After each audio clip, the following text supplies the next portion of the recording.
À quelle heure étiez-vous arrivé au stade le 28 septembre 2009?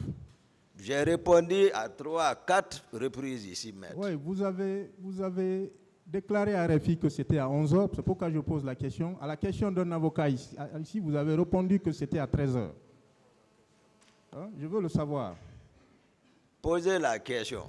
Oui, à quelle heure étiez-vous arrivé au stade? La matinée. À quelle heure? La matinée, moi je n'ai pas eu l'idée de calculer ça, maître.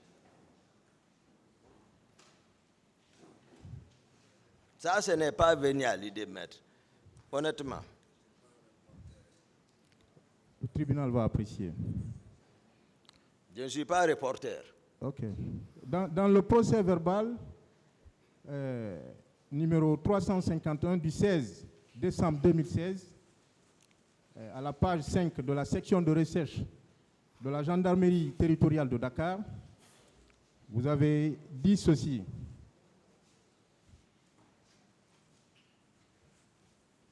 Le 28 septembre, j'étais chez moi le matin. J'ai vu à travers ma fenêtre des manifestants de l'opposition qui marchaient sur la route dénommée Le Prince.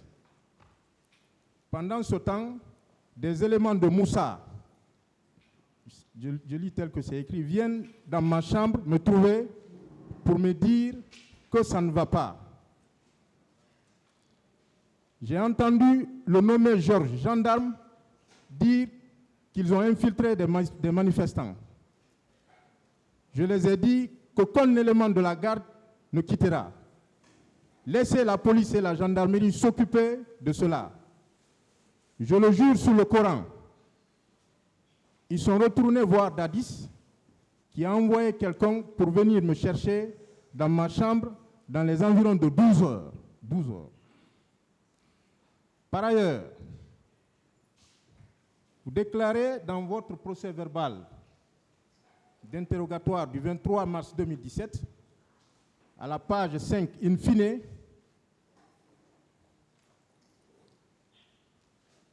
vous dites ceci. Le 28 septembre 2009, ce sont les éléments de la garde parallèle, ce n'est plus la garde présidentielle, la garde parallèle, précités, dont Makambo, Georges, Marcel et Théodore, qui sont venus me réveiller à 7 heures. Ils ont souhaité à ce que les éléments de la garde présidentielle soient associés à la gestion de la manifestation. J'ai répondu que personne ne sortira car il fallait éviter que certains ne viennent derrière nous. Ce que je ne comprends pas, c'est que c'est à 7 heures qu'ils sont venus vous voir, Marcel, Théodore et les autres sont venus vous réveiller. Et c'est à 12 heures que le président Dadis a envoyé quelqu'un vous chercher. Alors, quel est le temps qui s'est écoulé entre l'arrivée de Makambo et consorts dans votre chambre, leur retour et l'appel du président Dadis? Quel est le temps qui s'est écoulé? Maître, moi j'explique les faits tels qu'ils se sont passés. C'est ce que la Cour a besoin ici. Le temps. Il est vrai ce que j'ai dit. Moi, je dormais. Les Marcel... Quel est le temps? C'est ce je qu'il ne veut connais savoir. pas le temps. Répondez par rapport à ça. Le Voilà, temps. je ne connais pas le temps là. Vous ne connaissez pas le temps? Je ne connais pas passé, je ne calcule pas ça. Non, quand vous dites qu'ils sont venus à 7 heures... Voilà. Il a répondu, hein, maître. Merci, Monsieur le Président. Et je poursuis. Vous apprenez que votre adjoint est parti au stade. Il n'y a même pas eu d'appel radio. Vous l'apercevez à Madina avec son dispositif. Vous ne faites rien. Et vous dites ici que Marcel avait son programme. Par contre, le 3, vous avez été très intransigeant à l'égard de Makambo, lorsque vous avez appris tout ce que vous avez expliqué ici, en considérant que vous êtes ou vous étiez le patron de la garde présidentielle. Comment expliquez-vous cela, que vous voyez Marcel et que vous restiez indifférent sur le pont de Madina à la Farmadine, avec son dispositif? Je vous ai dit ici que Marcel est un électron libre. Marcel dit qu'il est là, le bébé gâté de Dadis, ici. Vous-même, vous l'avez entendu. Moi, je vous explique, j'ai déjà expliqué ça très bien, comment était là-bas. Je ne peux pas modifier. Hein? Les gens ne veulent pas dire ici la vérité. Moi, je suis en train de vous expliquer comment était la présidence. Donc, comme vous Qui l'avez... était Marcel? Marcel n'était non pas plus mon adjoint. C'est vous dites qu'il est mon adjoint. Expliquez ça en détail. Ici, maître. Donc, vous ne confirmez pas à la barre ce que vous avez dit aux gendarmes à Dakar et aux juges d'instruction. Parce qu'il est indiqué clairement que Marcel est votre adjoint. Voici devant la justice de mon pays. Et chose, comme on dit même, interrogatoire définitif. Les juges d'instruction sont des juges de ce pays aussi. Définitif ici.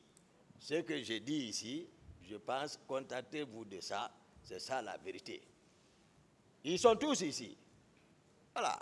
Vous dites que c'est un de vos éléments qui vous a dit que le président est sorti. Ce n'est pas le lieutenant Condé Mohamed, alias Escobar? Non, non, non. C'est qui? Lieutenant Condé, c'est lui le commandant, Mohamed Condé, c'est lui le commandant du salon. C'est le président. C'est lui qui, voilà, s'occupe. Qui vous a dit que le président est sorti? Ah, bah, je suis ici, Kumbasa, je suis ici, je ne sais pas où est Kumbasa. Ça me fait maintenant 13 ans, je ne suis pas en Guinée.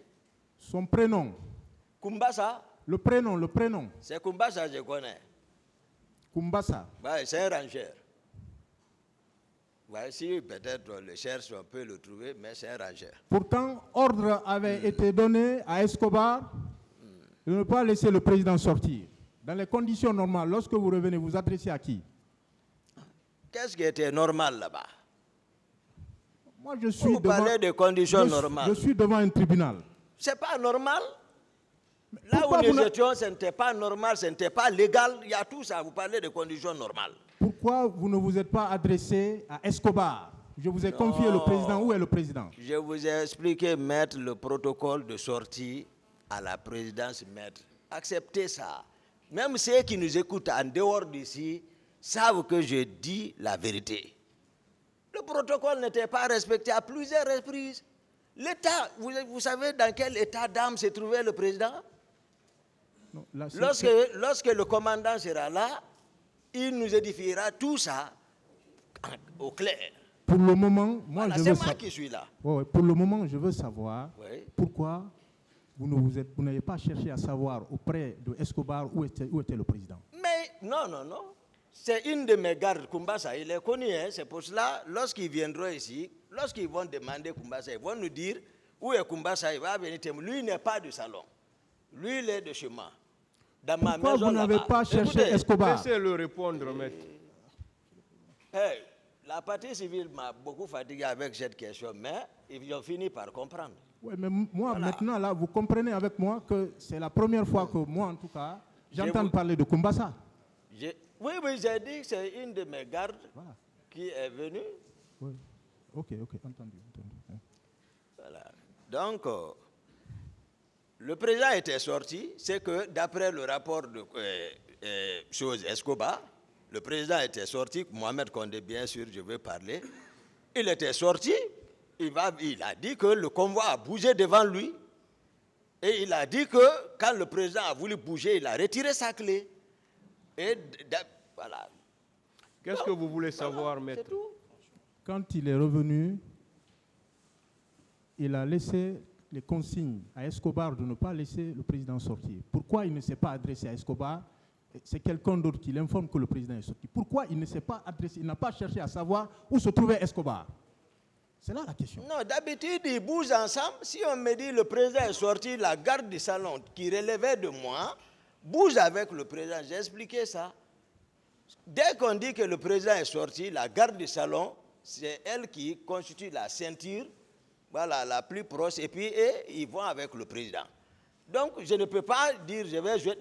Il vous dira, quand il sera là, il vous dira effectivement qu'ils ont l'habitude de sortir sans que je ne sois informé. et que je sorte pour aller les chercher.